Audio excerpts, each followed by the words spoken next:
అమ్మా రోజీ ఆ వ్యక్తుల్ని పోలీసు ఆఫీసర్ కదా ఏంటి మన ఇంటికి వచ్చి వెళ్తున్నాడు? అన్నయ్య ఆయన పోలీస్ ఇన్స్పెక్టర్ విక్రమ్ అన్నయ్య. ఇంకా అతను ఎందుకు వచ్చారో చెప్పమంటావా? చెప్పమ్మా. ఇంతకు ముందు నువ్వు లేని సమయంలో ఎవరో సరుకు పోషినంట. వాళ్ళ మనుషులు వచ్చి నన్ను ఏడిపించాడు. ఆ సమయంలో ఆయన వచ్చి నన్ను రక్షించారు. నా వర్షంలో తాలూకాలు వచ్చారా? అవునన్నయ్య. నేను ఒక ప్రశ్న అడుగుతాను, దానికి సూటిగా సమాధానం చెప్తావా? ఎందుకు చెప్పను?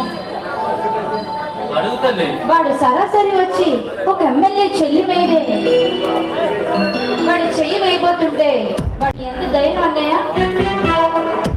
అంటే నీకు వాడికి ఏంటి ఉన్న సంబంధం? చూడు నా బంగారు తల్లి, నేను రాజకీయ నాయకుడిని. నాకు అందరితోనే సంబంధం ఉంటుంది. అదిగాక సర్పపోషణం నాగపోషణం లాంటి పెద్ద మనుషులతో ఇంకా ఎక్కువగా ఉంటుంది.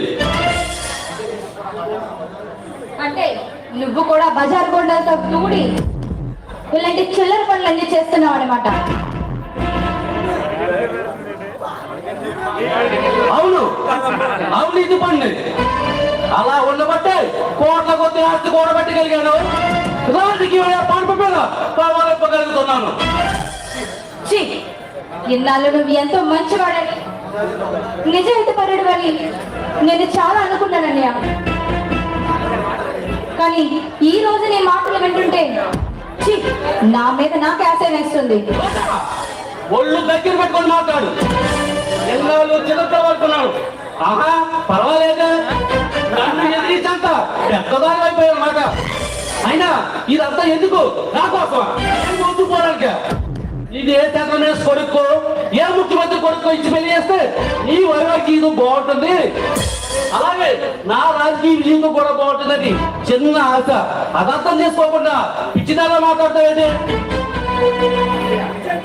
అనియా, మంచి గురించి చెప్పడానికి చిన్న పెద్ద అనేది తేడా లేదనియా. కానీ ఒక్కసారి నా మాట విని ఆ బజార్ రమణీలతో కాస్త దూరంగా ఉండు.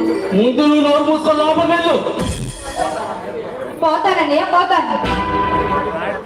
కానీ మరొకసారి ఒక విషయం గుర్తుపెట్టుకో, అమాయకుల జీవితంతో ఆడుకున్న ప్రతి రాజకీయ నాయకుడు చివరికి శ్మశానానికి గురి అవుతారు. ఆ విషయాన్ని గుర్తు పెట్టుకుంటే నీకే మంచిది. పిచ్చిదానా, ఎందుకు వాడిని శ్మశానానికి పంపడమే కానీ నన్ను శ్మశానానికి పంపే మగవాడు మూలగాడు ఈ ముంపై ఇంకా పొట్టలేదు. ఈ గట్టి పద్ధతి రాజకీయ వైగట్టి పడలేని వాడు ఎందుకు వాడిని పాతానికి నెట్టండి రాజకీయ సూత్రం.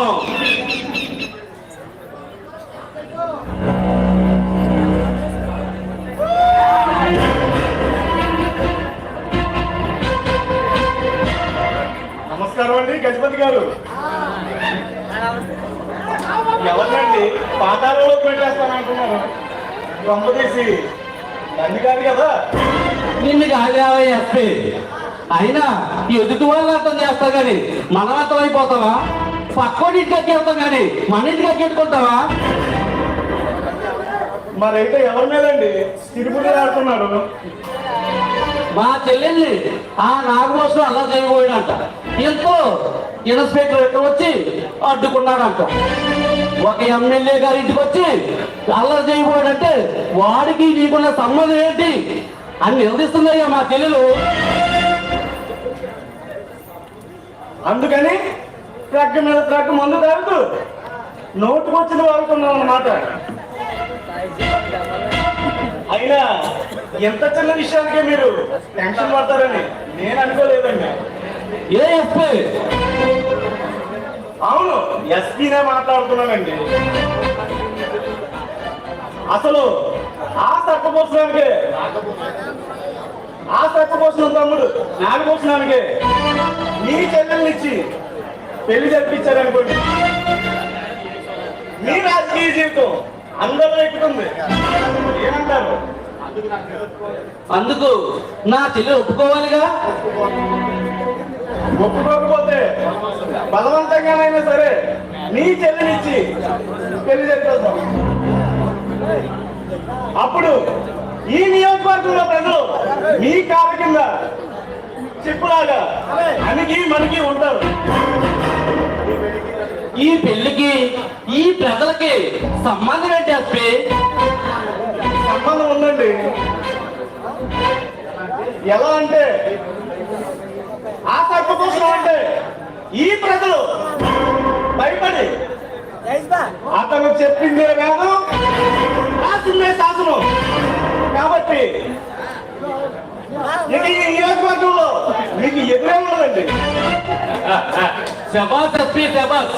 నీలాంటాడు పోలీస్ డిపార్ట్మెంట్ లో కాకుండా నాలాంటాడు పక్కన ఉంటే నా రాజకీయ జీవితానికి ఎదురే ఉంటుంది.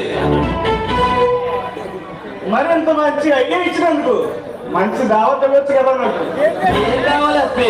ఏం కావాలి అడుగు. బ్యాంకర్ అమ్మాయిని తెప్పించమంటావా? ఫారెన్ నుంచి విస్కీ తెప్పించమంటావా?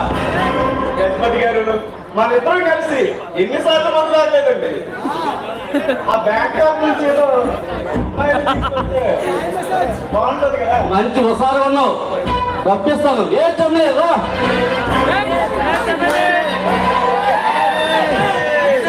చూడు, మా వాడికి అంతా గొప్ప. నేనే దగ్గరుండి అన్ని చూసుకుంటున్నాను.